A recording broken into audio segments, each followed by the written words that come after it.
Hello and welcome to my channel Sip What I Spill। तो आज we are diving into Netflix latest offering the Royals.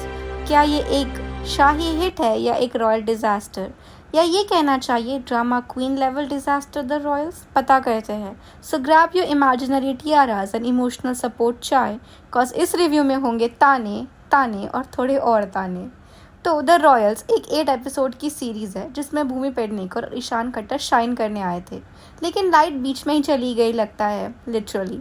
Concept simple है, एक royal family है जिनकी financial हालत थोड़ी टाइट है, और फिर एंट्री होती है भूमि ए सोफिया, जो आती है बिजनेस वुमन बन के, और फिर शुरू होता है ड्रामा।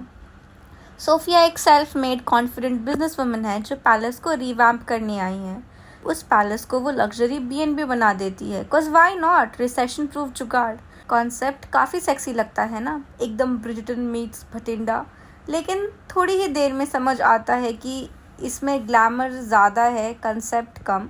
बेसिकली सब दिखावा, जैसे इंस्टाग्राम पर फिल्टर के पीछे असली ज़िंदगी छुपाई हो। तो प्रीमाइस तो मस्त है, एक ब्रोक रॉयल फैमिली और एक इंडिपेंडेंट बिजनेस वुमन जो हेल्प करने आई हैं, पर कहानी में ट्विस्ट ज़्यादा कन्फ्यूजन है। हर एपिसोड के बाद लगता है कि अब कुछ धमाका होगा, पर बस एक स्लो क्लोजअप मिलता है भूमि के लिप्स का। पूरे सीरीज़ में मेरा फोकस भूमि के लिप्स से हटा ही नहीं। हाँ, भूमि बहुत वर्सेटाइल है, बहुत टैलेंटेड है, लेकिन यहाँ सिर्फ उनके लिप्स ही दिख रहे हैं। ऐसा लग रहा है कि भूमि से ज़्यादा उनके लिप्स को कास्ट किया गया है। उनका पूरा टैलेंट उनके लिप्स के पीछे ही छुप गया। कैरेक्टर्स की बात करें तो कैरेक्टर्स की डेवलपमेंट तो दर्दनाक है। भूमि का कैरेक्टर सोफिया इतना कंफ्यूज्ड है। भूमि का character Sophia is suppose to be a boss lady, लेकिन बनकर रह गई थोड़ी कंफ्यूज्ड सी Delhi aunty meets Pinterest board.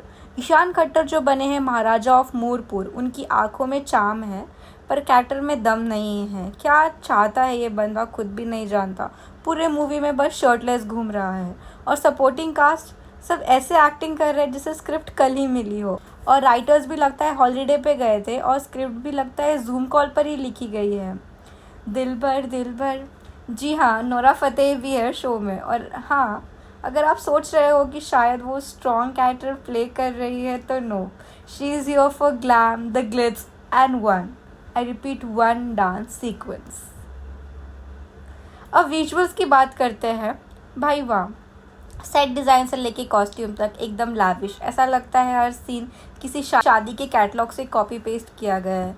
But here's the thing, aesthetic is not equals to storytelling. It's like a fancy thali जिसमें सिर्फ सैलड हो। क्या ज़रूरत थी इतनी चमक धमक की जब कहानी इतनी ठंडी थी? पर कहना पड़ेगा, लुक से कुछ नहीं होता बाबू भैया, स्टोरी भी चाहिए होती है। सब कुछ तो शाही दिख रहा है, बस स्क्रिप्ट और इमोशंस ही रॉयल नहीं लग रहे। अब पब्लिक का रिएक्शन भी मिक्स्ड है। कई लोग कह रहे हैं क्या एक्सपेरिमेंट किया है, और कुछ लोग कह रहे हैं इसको यूट्यूब पे फ्री में डालोगे तो भी नहीं देखेंगे। सोशल मीडिया पे मीम्स बन रहे हैं। कोई बोल रहा है royal family is more like a reality show family, और सबसे ज़्यादा मीम्स बन रहे हैं भूमि के लिप्स पे। लिटरली एक फ़ैन ने लिखा, Bhumi's lips got more screen time than Ishaan's dialogue. तो भाई और बहनों, फाइनल वर्डिक्ट ये है, द रॉयल्स एक अच्छा वेब शो हो सकता था, पर ये निकला एक शाइनी डिसअपॉइंटमेंट, जिसमें सिर्फ आउटर शाइन था, अंदर से कुछ खास नहीं। अगर आपको लाइट हार्टेड टाइम पास चाहिए और बस रॉयल सेट्स और डिज़ाइनर आउटफिट्स देखकर खुश हो जाते हो, तो एक बार देख लो। पर अगर आपको प्लॉट्स, इमोशन और रियल ड्रामा चाहिए, तो भाई ये शो स्किप करना ही बेटर होगा। तो दोस्तों, ये था हमारा not so shahi review on Royals. अगर वीडियो पसंद आया हो तो लाइक करो, शेयर करो और सब्सक्राइब करना मत भूलना, वरना भूमि के लिप्स का जूम शॉट आपके सपने में आएगा। कमेंट में बताना आपको ये सीरीज़ कैसी लगी, रॉयल हिट या रॉयल मिस। मैं हूँ आपकी होस्ट, मिलती हूँ अगले वीडियो के साथ। तब तक के लिए बिन स्मार्ट बिन सेफ, और याद रखो, चैनल को सब्सक्राइब नहीं किया तो भूमि के लिप्स सपने में आएंगे। बाय।